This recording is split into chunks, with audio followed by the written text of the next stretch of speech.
What's up, everybody? Today we are going to be getting into Crozet's buff here. I call him Crozet.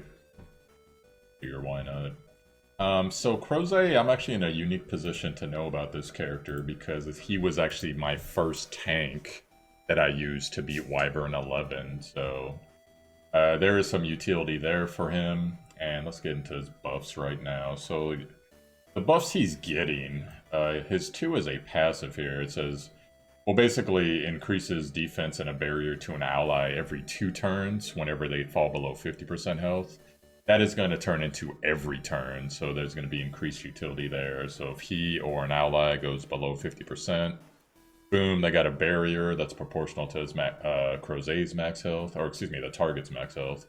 And then boom, they also have a defensive buff. That's going to increase their survivability. And in the case of Wyvern 11, Crozet's the only one that should be getting attacked, so he's going to instantly bring up his own survivability there.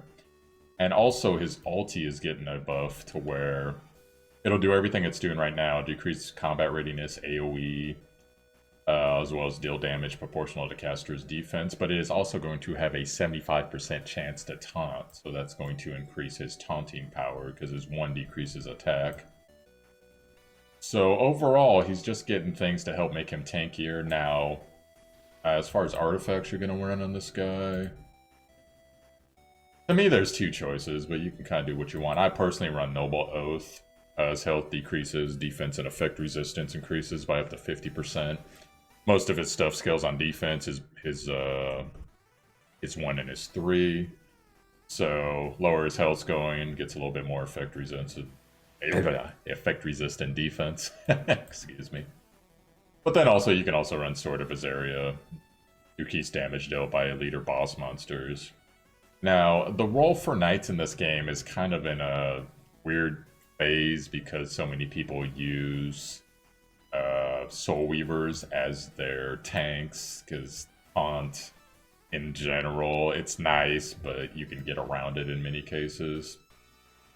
But overall, Crozet's a solid character, and if you happen to have had an account like mine has rolled to where you did not get Crown, you did not get Highwind, or some of the other ice tanks that you need for Wyvern 11, and you don't have Angelica, I still don't have Angelica, the only 4-star hero I'm missing.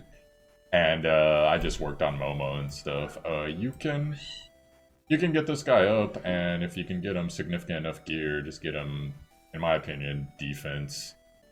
You can, if you really want to, you can go speed, but to be perfectly honest, you could really just go like triple defense or life defense and be perfectly fine with this guy, because it's not a matter of how often he hits on Wyvern, it's more the fact of can he survive. So the tankier he is, the more he's going to be doing for you. And that's pretty much it, guys. I'm sure he has other uses otherwhere, but like I said, Knight's roles in this game, unless they're specifically for certain combinations of like PvP cancer stuff,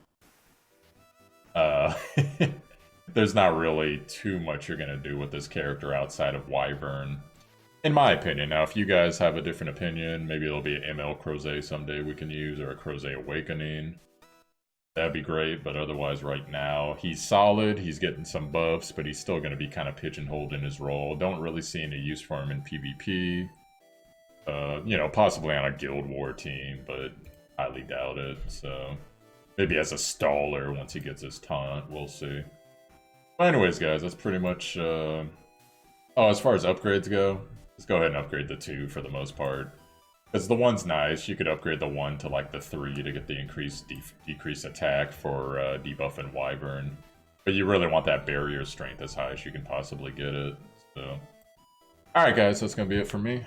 Hopefully your Crozet is going well, and I'll catch you guys later on. Peace out.